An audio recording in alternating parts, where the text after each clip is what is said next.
variety of topics. And when I started the Master's in Public Health program here, I was a little bit nervous. I was unsure about kind of the research papers that I would have to write, but I was really, I felt very reassured knowing that Emily was a go-to resource, as she is with all of you here, and she's going to talk a little bit more about that. Hi, everybody. Hey. How's it going? I'm sorry, I'm just doing a little bit of getting things set here, trying to get my, okay, I don't care about me. Microsoft is trying to help me. Have you ever had that experience? Oh, it's so annoying. I don't want its help. I just want to do what I want to do.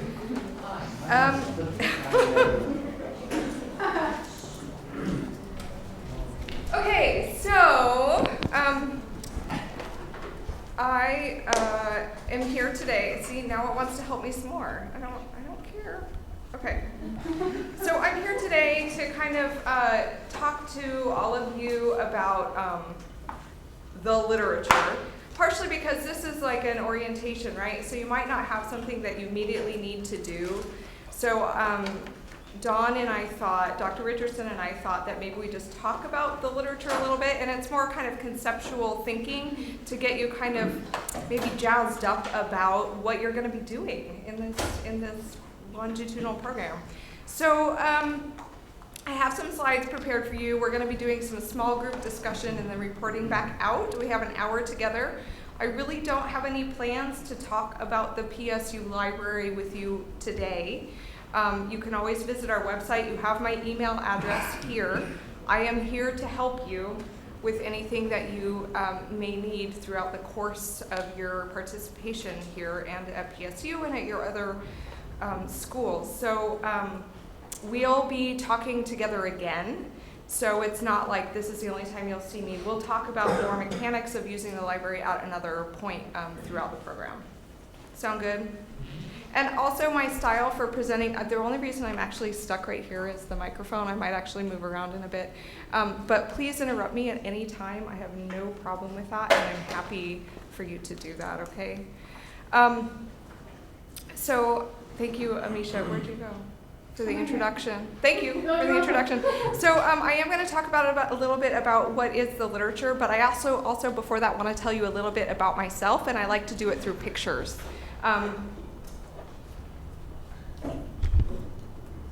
Is this one on? Okay. So I don't know if you can see these very well. Yeah? Yeah. So does anyone have a thought about maybe something I'm trying to tell you about myself? Okay, so I like cats. I like motorcycles. You lead a glamorous life.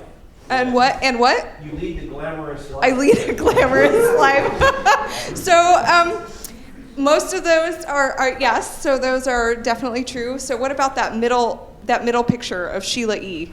Does anyone know who Sheila E is? You play timbales? Who's Sheila E? Somebody who raised their hand. Who? Prince's girlfriend. Prince's girlfriend. What? Prince is? A renowned producer, drummer. A renowned producer, drummer, musician. Yes, Sheila E. I have a thing for female drummers. I think they're amazing. So Sheila E. But I'm also a big music nerd, so that's kind of why I put it up there. The cats, these are definitely my cats. My cute little cats. And then this is here, not only is it a motorcycle, it's also a bicycle. I have a scooter and a bicycle, so that's kind of how I like to get around. So that's just kind of a non-professional introduction to who I am. It's always nice to know that the people talking in front of you are people too, right? That they like Sheila E. And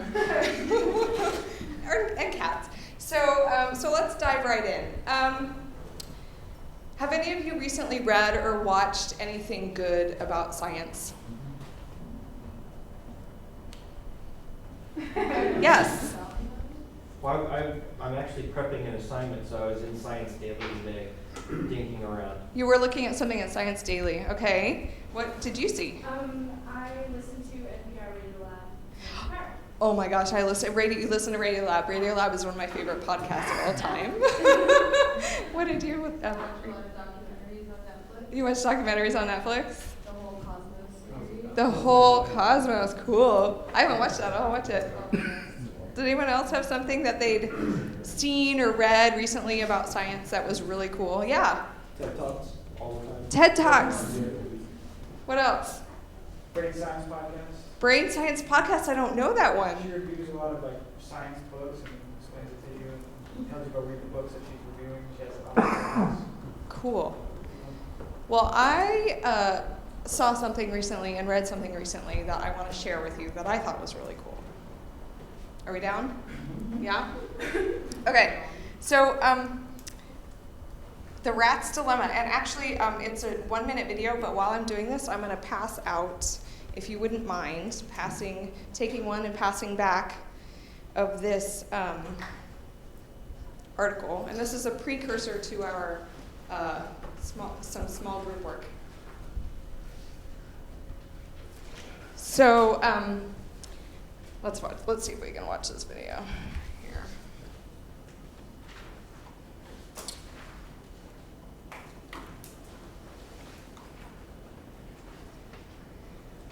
So this is from slate.com.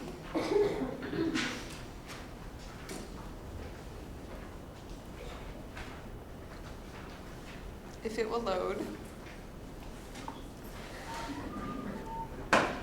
Yeah. I know, thank you. Oh wait, oh my gosh, Do you want to okay. set up Internet Explorer 11?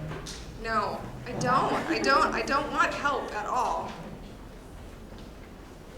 Recently sought to exonerate the rodents No, spread the black that's not what I want. X-ray journals, and another makes a case for their I'm so sorry, okay. one another. Oh, okay, we're about to, technical difficulties. Okay. Are y'all ready? Yes. Yes, okay. And I don't know, is this plugged into the volume on the, it's not? Okay, maybe we shouldn't watch the video then. It's going to be really quiet. Should we do it? Yeah, you can still see what's happening. You can still see what's happening. We're just, it's like 56 seconds, right? Okay, so this is a 60-second video that's reporting on the same thing that you have a handout of. So maybe that could be helpful for you, okay? But if, I'm gonna press play, and if you can hear it, that's great. And if you can't, then you have the link, you'll have the link.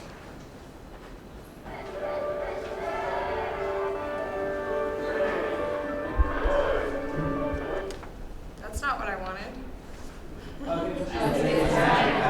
I know, it's an ad. I'm gonna refresh the page. It's terrible. It's terrible. See, slate.com, we're no longer friends. You have to join Slate Plus. They will have ads. I didn't even know that was a thing.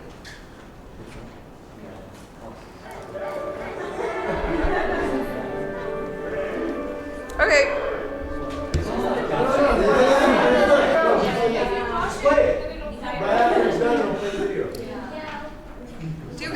Do you all really want to see it? Okay. I'm sorry. See, we can make the future. So when I was in my, okay, are you ready? Bad rats. One study recently sought to exonerate the rodents for helping spread the Black Death, X-ray gerbils, and another makes a case for their inherent empathy toward one another. Researchers writing in Animal Cognition report they created a box divided by a clear plastic partition. On one side, there was a pool of water, and on the other side, a safe, dry platform. Placing rats in the pool of water forced them to swim, which they despise. The second rat, placed on the dry platform, could push open a door separating the two and essentially save its distressed companion. The rats helped their counterparts in 9 of 10 cases. Even when researchers added a piece of chocolate to the mix in an adjacent room, the safe rats still helped the submerged rats first a majority of the time.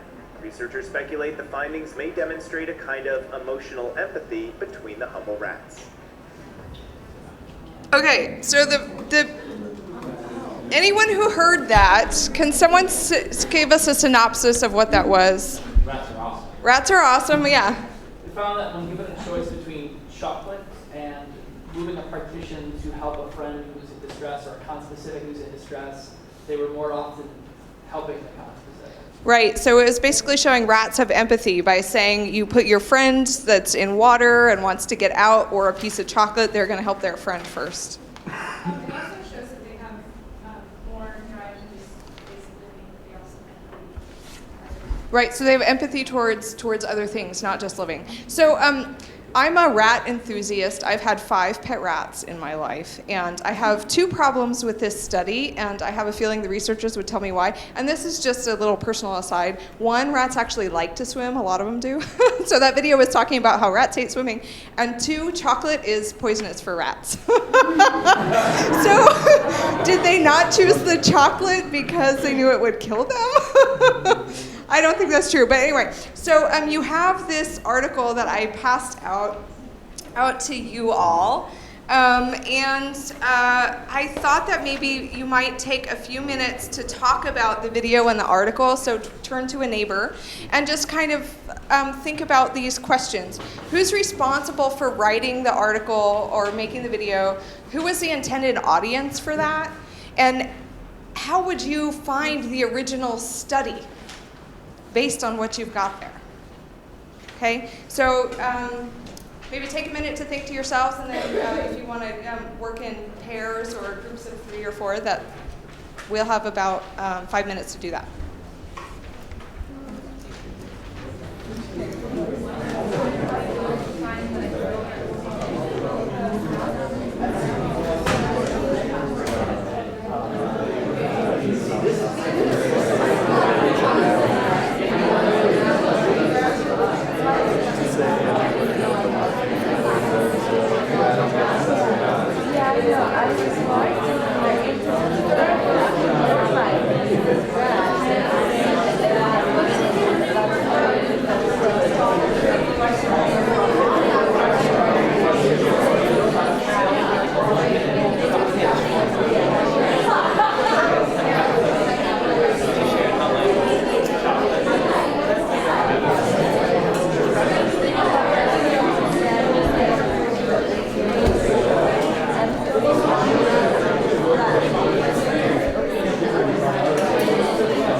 Gosh, you all have been together for a day and a half now, so you already know each other. I'm so excited that that was an easier feat to get you all to talk to one another. That's great. So, anybody want to kind of, what did you talk about? Who's responsible for creating this stuff that we just read, the video or the article? What did you all talk about? There's a few different people that it's credited towards. It says it's presented by Okay, so you're talking about the original article. I was asking, actually, I intended to ask the article that you read, but Thank you. So you were saying that it was reporting based on an article in a journal called Animal Cognition, and then there were some scientist names. Okay. Did anybody talk about the article I asked, thank you. I really appreciate that. That was like the second step. That's where we're going next. You're jumping ahead. It's great. I love it. No, it's fine. So did anyone talk about the news article? You all did? Yeah. Yeah, so tell us about that. So it was created by BBC, which is a news-based company. Okay, I'm going to repeat just for the recording. So it was the BBC News Organization. Right. Uh-huh. And we figured that the purpose of it was to get people to gain interest in it because they want to sell their news. Oh, so the purpose of the article is that they just want people to be interested in it because ultimately all they want to do is sell their news. Okay. Do you have a different take on that? I see your hand go up. Okay. I think that just looking, we said that the intended audience was more so just like a way to like bring it down, because if in like an actual article it was probably more of something like scientific articles. So this is a way to like give the knowledge to people that might not have like the skill set of the scientific article. And Right. that it was probably written not more so like he was saying about just selling it, but just like informing more of the general public. So it might not be just about selling it, but about reporting scientific evidence that's written in a way that maybe only a subset of people in the world can understand. And so it's kind of reporting that information because it's important information, right? It's interesting, right? So I don't think that selling newspapers is wrong. I'm sure that there's, I agree with you, there's probably that in there too, but I think also that might be a way. Also the communication. Yeah, did you have a thought? I feel like they're kind of trying to appeal to our emotions too, because just like the picture of all the little family cuddling, it says like we get by with a little help from our friends. And then on the front, like, little mouse. Right. So the cute pictures. Yeah, Uh-huh. I feel like they're Appealing to emotion. I mean, that's might be a sales technique, but yeah. So I know a lot of you have thoughts, but we're going to move on just a little bit. So thank you, and I apologize. So we talked about the intended audience and who is responsible for it.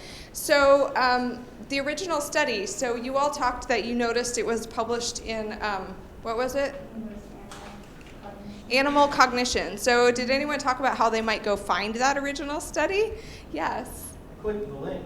Click on the link in the article. Yes. What would you do? Google Scholar. You might go to the Google Scholar or library database to find it. Absolutely. Huh? EBSCOhost is the name of a company that sells databases to libraries. So it's like the Pepsi-Cola company, and then there's different names of products under it. But yes, you are right. EBSCOhost. So what happens if you click on that link and you get to something that says, pay us $30? You go to PSU.e, you click on money. You go to the PSU website. You had your hand up too, yeah? Go to the library. So don't pay $30. I don't have $30. The library can get it for you. So that's just kind of the lesson there. So let's move on. I have a copy of the first page of that original article to share with you all. And we're going to do just another little bit of a group thing. So I'm going to ask you to take one and pass it back. Were there enough for everybody of that other article before? So I made 65 copies, so I think there should be enough. So this is just the first 2 pages of that original study. It came out, I think, in May. And this is the article citation here. There's a link. This is my most recently poor deceased pet rat, Prince Freddie B. Ratcliffe. I thought it was appropriate to have him on there eating a strawberry, not some chocolate.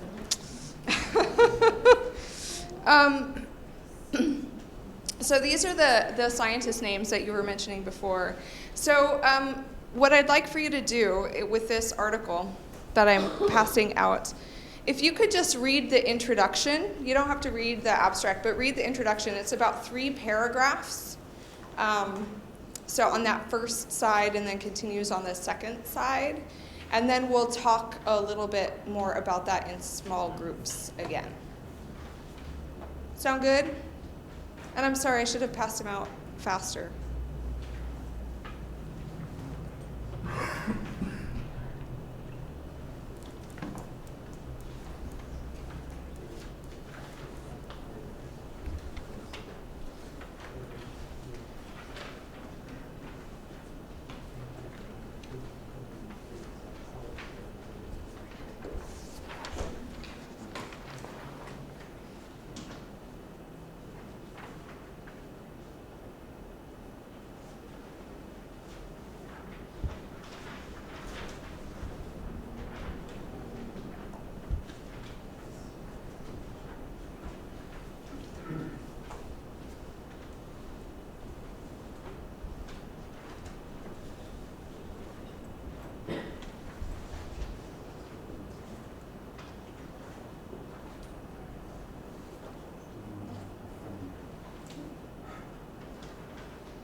So just up to where it says experiment 1 is all I meant. And you know what?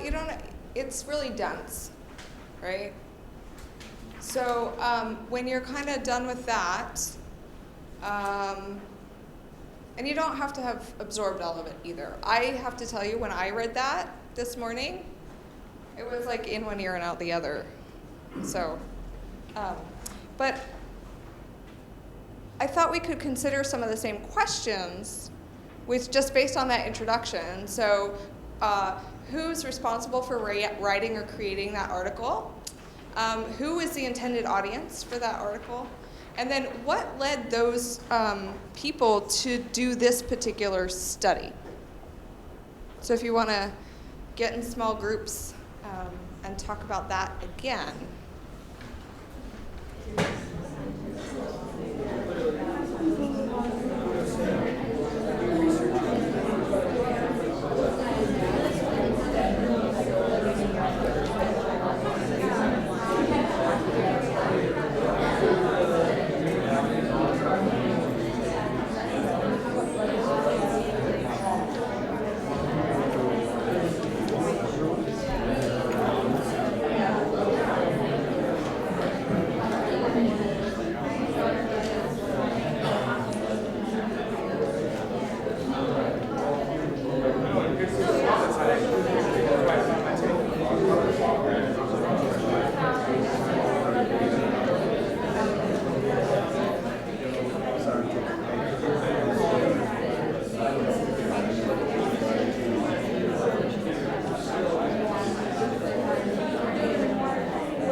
Instead of you guys. I don't know if you've noticed that. I'm trying to steer away from language that's gendered. So sometimes I slip. So I've been saying y'all.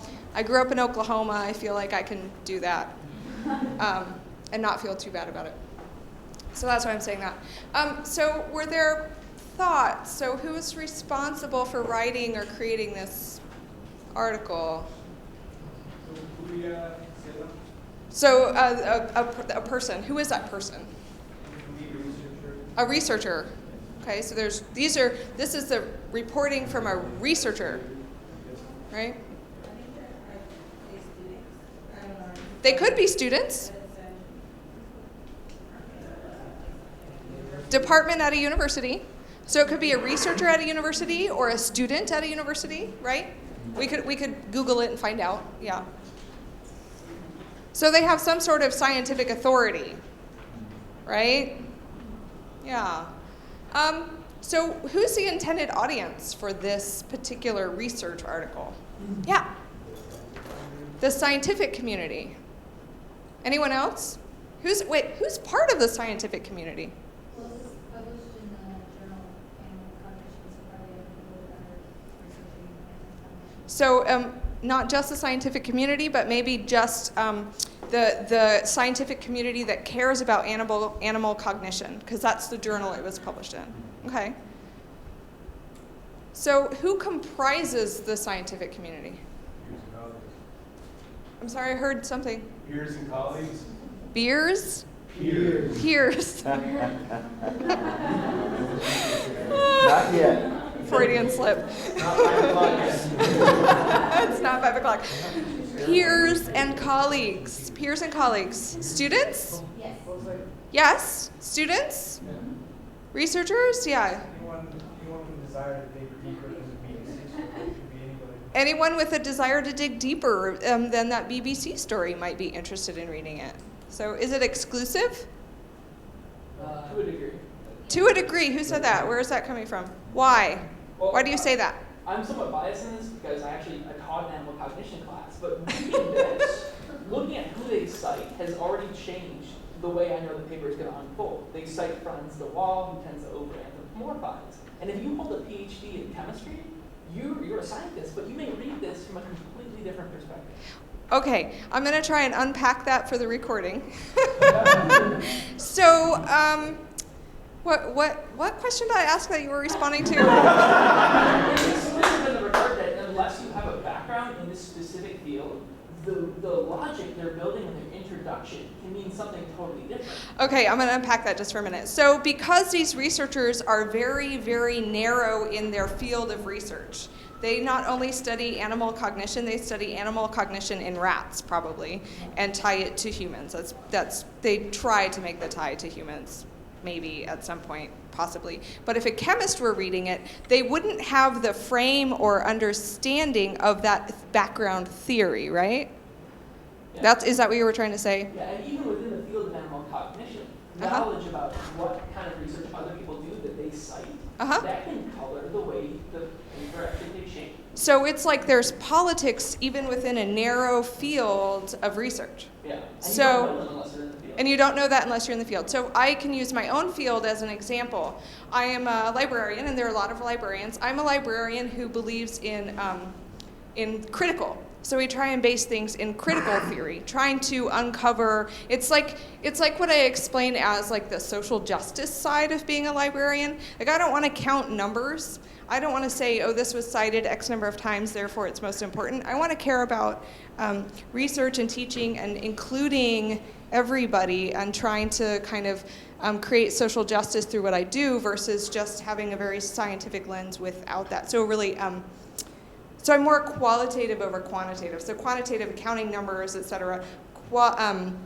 Qualitative, like how do we think? How do we feel? How do we communicate? What's the context? What's the social context? So there are politics within each field. And I just use mine as an example because it's one that I know better than others. And I'm sure that any professor in this room or even any student may have noticed that before, that there might be politics between, let's say, for example, in community health, is it public health or is it community health? What's the difference? Is there a difference?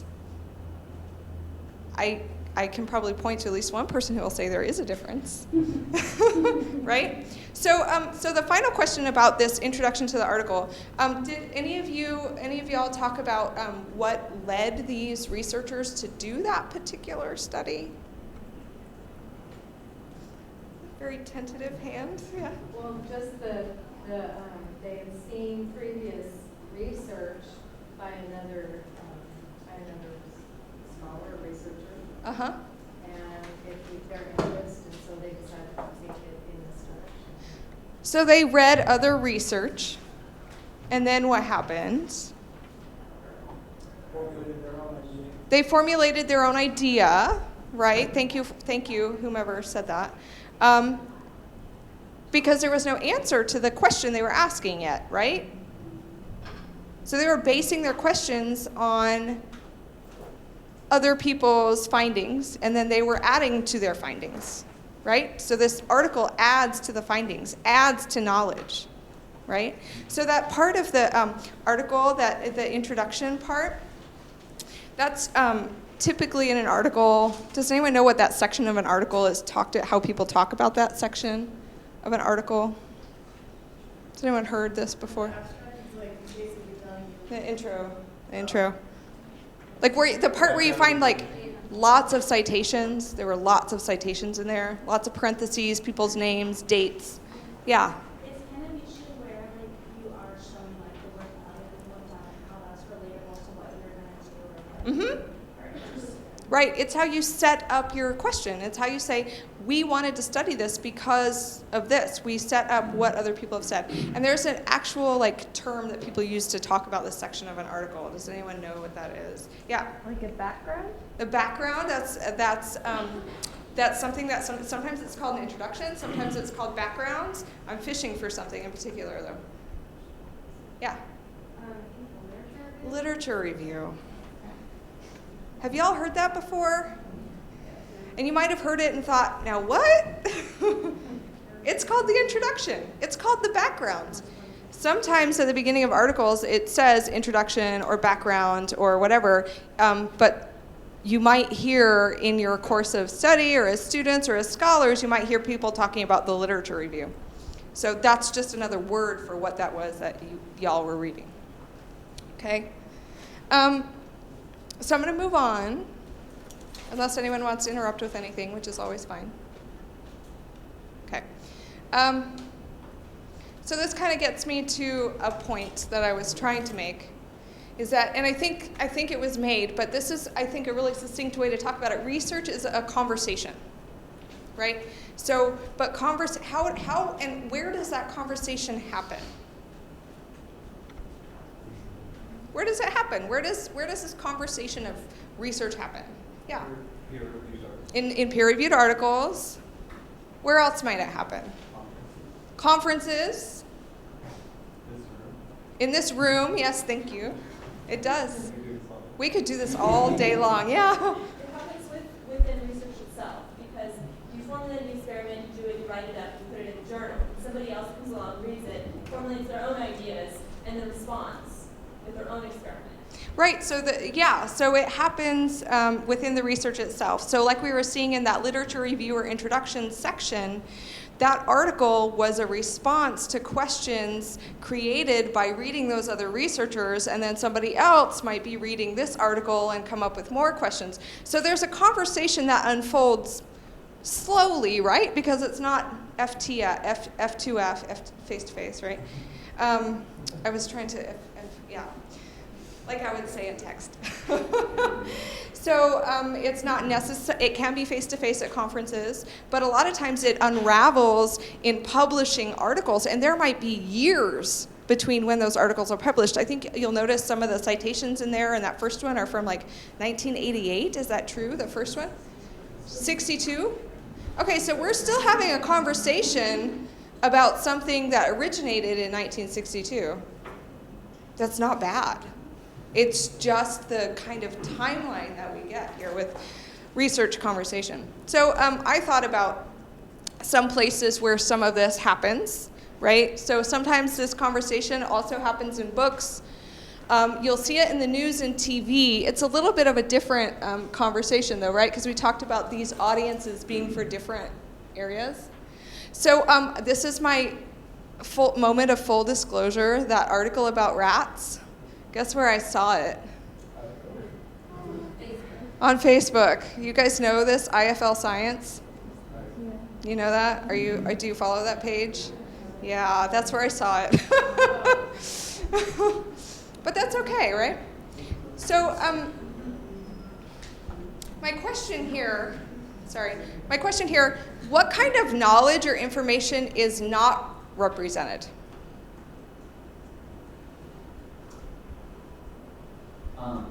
Well, from what it looks like, the things that are maybe less interesting or drier. Probably don't come through a lot of these. For instance, maybe really specific things about one type of protein or something that isn't revolutionary but still needs to be researched and learned about. A lot of times those kind of get pushed aside because of the easier to digest and more interesting articles. Right, so the more sensational, like the things about rats having empathy, are probably going to be more popular to someone like me on Facebook than learning about one particular gene, right, is what you're saying. But what other kind of knowledge is not represented in the journals and the books? And as thank you for sharing that. Yeah, I think, yes. What else isn't represented? Yeah. Contradictory evidence may or may not be there. Yeah. Funding, you know what? It's sometimes funding is there, but sometimes that's also not disclosed. Depends where you look. So if it's an article in a journal, usually they'll tie the funding information to it at the bottom. It'll say and they'll disclose. But like in news or TV, they may or may not, say it there. What other types of knowledge exist that maybe don't make it into science? Any thoughts? Yeah. Maybe your knowledge as a owner of pet rats? Right. Rats shouldn't eat chocolate. Why are they giving them chocolate in a scientific study? It will kill them. Right? So that knowledge. What about like oral traditions? I was going to say, it says right there, research is a conversation, so it's dialogue, where ideas are actually Dialogue, ideas. created. Yeah, where ideas are created. Sometimes ideas are created not in a lab. Sometimes it's a community of people. Sometimes it's a tribe. Sometimes it's an indigenous nation that creates knowledge. How does that fit in to books and articles? How is that viewpoint and that knowledge represented? I'm sorry? Through writing? Maybe. Some people totally dismiss it. It's not very credible to the scientist who has, backgrounds like the researchers in these. So, are you saying scientists may dismiss that knowledge? Is that what you're saying? Yeah, some Yeah. people think it's not credible. It's not seen as credible, right? Who made them the boss? Just something to think about. How do we represent knowledge, and what is science good at, and what is science maybe struggling with? And how can we fix that? Does it need to be fixed?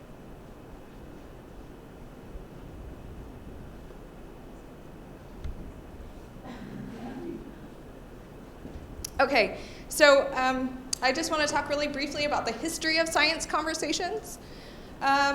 This is an image of a letter written by Sir Isaac Newton in 1671, and it was in one of the first academic scholarly journals ever called the Philosophical Transactions. And it's a letter in which he communicates his new theory about light and colors. So he's talking about this experiments he did with prisms, et cetera, et cetera. So this kind of tradition of reporting scientific knowledge by those with authority, right, goes back to, they still thought the earth may be flat. Way back when. Or let me put it this way. People in the Western European area thought the world was flat. That's what we know, right? That's what's recorded.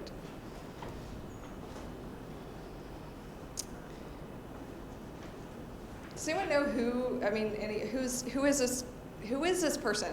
Who is Sir Isaac Newton? Calculus, maybe he invented calculus. I mean, it could be, I don't know. Yes, probably. He might, gravity? He did a lot. He did a lot. He made a telescope. He made the first, kind of feasible telescope, right? What else can we surmise about this person? You're sort of recluse. He was a recluse? What about his name? You're pretty sure he did not do it by himself. Yeah, why, and what makes you say that? I don't know, I just think of how I learned and how classes work, and I just don't think that he just thought of everything by himself, or even if he had the original idea, someone probably helped him make a big experiment or something. There's just, I don't know, maybe he did it all by himself. But I just don't think that it works. There's a skeptic in you. Everybody needs help from somebody. Everyone needs to have these conversations and bounce ideas off of one another. Maybe he didn't do it by himself, but who got all the credit? This guy with the title, Sir. This person with a Sir title. So what else does that tell us about him? He's a man of privilege. There's a lot of, I couldn't hear anything. I know there was a lot of ideas. I didn't hear anyone there. Nobility. He's noble. What does that mean about him? Privilege. Privileged. He looks like he's, a rich white guy. That's a succinct way of saying it, right? Somebody who's privileged enough to take credit for other people's ideas, right? So the beginning of the recorded conversation of science maybe was a little flawed. Yeah, did you have something to say? Well, I was going to say because he has a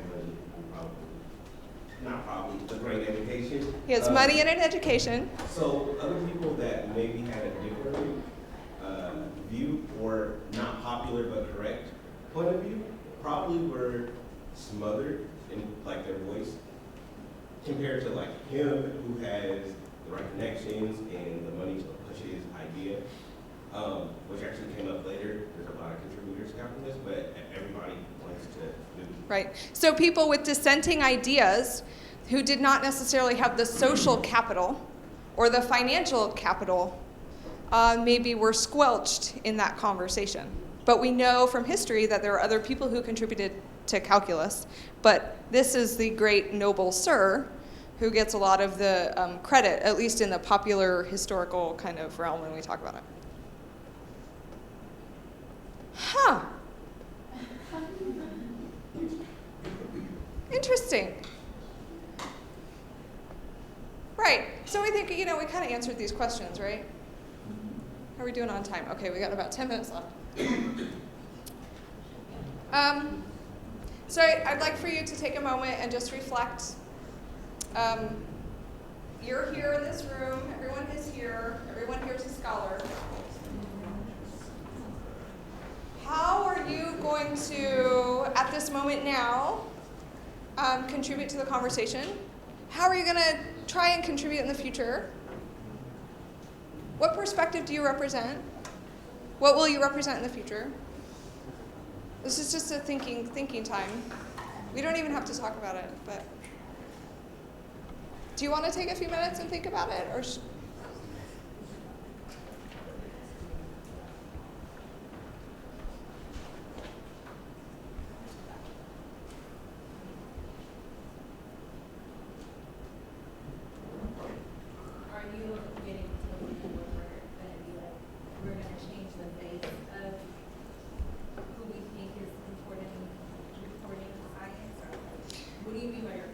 What do I mean by my question? Yeah. Okay, so. We kind of went towards right. Why do we think that Sir what he looked like?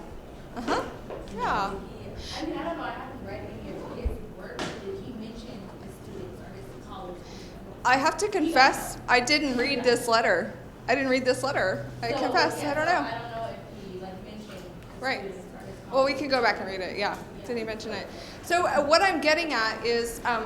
Me, as a scholar, I know that if I were in 1671 at the same time as Isaac Newton, I would not be represented in the science community, right?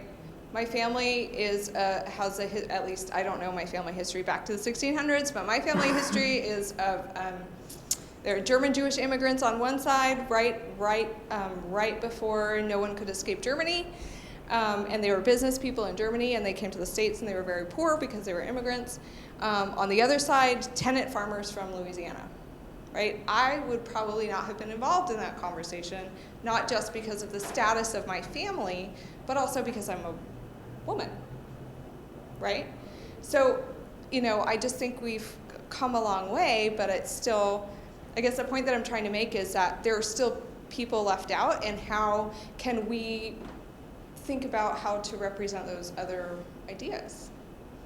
And so I think my point here in my personal reflection on this is that we all bring parts of ourselves to what we're going to be doing. So you, as a scholar, you bring part of your experience to that. And how is that perspective, how does that contribute to the conversation? And how can you represent that perspective and still tie it back to the conversation that's been happening before you entered? Does that make sense? Did you had a comment earlier? Okay. It's a little lofty, huh? I'm sorry. I didn't mean to get all like woo-woo on you. I like to. And that's why we're all here. I mean, yeah, we're all here for that research it. And to be aware of, like Adam was saying, like the politics and the rhetoric of what we're representing and where we're getting our sources, and then the voice that we're bringing to that, I think is go through the work we're doing. Yeah, so there's a rhetoric there, so we're either reiterating a rhetoric, or we can reframe that rhetoric, we can engage with it and offer a different perspective to it. And you know what, you're on this, even if you're in a lab, so my parents were both scientists, and I grew up working in labs washing dishes. I was a dishwasher in high school in scientific labs, the sterile, like first the and then the sterile water. Have any of you done that before? It's hard, grueling work, right? I mean, you're sweating, you're using anyway, so even then, even though I was just like making like $5 an hour, or whatever minimum wage in Oklahoma was in, 19, whatever. I'm not going to tell you that much. I'll show you pictures of my cat and my dead rat, but not how old I am. But I was still contributing. Even though I was just washing dishes, I still felt like I was contributing to a conversation that was happening. So just being engaged, I think. And, you step up from there. So finally, my final question, did I ramble over my time? No, I didn't. Okay. So the final thing that I have, if you would like to come up with one sentence, like if you just want to think right now, what does the literature mean? What does that mean? How do you define it? So just take the literature. When I say the literature, right? So in a scientific, in a scientific thing. So just what is that? What is the literature?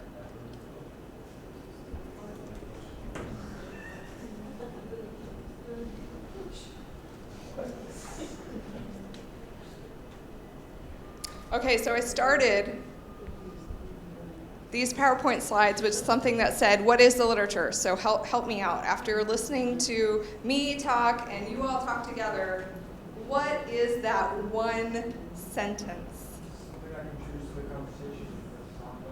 Something that adds to the conversation that's ongoing. You have an idea over there. Yeah, go ahead. So I think that it's the sum of human recorded knowledge. The literature is the sum of human recorded knowledge. Yeah. I would amend that just as the politically elite sum of human knowledge. Yeah. The politically elite sum of recorded human knowledge. Okay, so there might be people disagreeing. Yeah. The published accessible history of research. The published accessible research of history of research. The published accessible history of research. So published and accessible may point a little bit to the, what did you say, elite? The Politically elite, powerful, politically. Sure. But there might be something left out, but we can only work with what we can find, right? Any other sentences that anyone come up with? Yeah, did you have one? I just said as a review of writing and research, leading to formulating an idea. A review of writing and research leading to new ideas. You know what? I think these are all awesome definitions. Okay, you have one. I know you're like bursting over there. Oh, I think it's important to add that it merits critical evaluation. So it's not something that at face value is 100% useful. It merits that critical evaluation. The literature merits critical evaluation. Okay. It's 2:00. My email address is again on this first slide. I'm sorry, I don't have a handout with. They have your contact info. You have my contact info? Yeah. Please contact me. And when you do, tell me how you know me. Okay?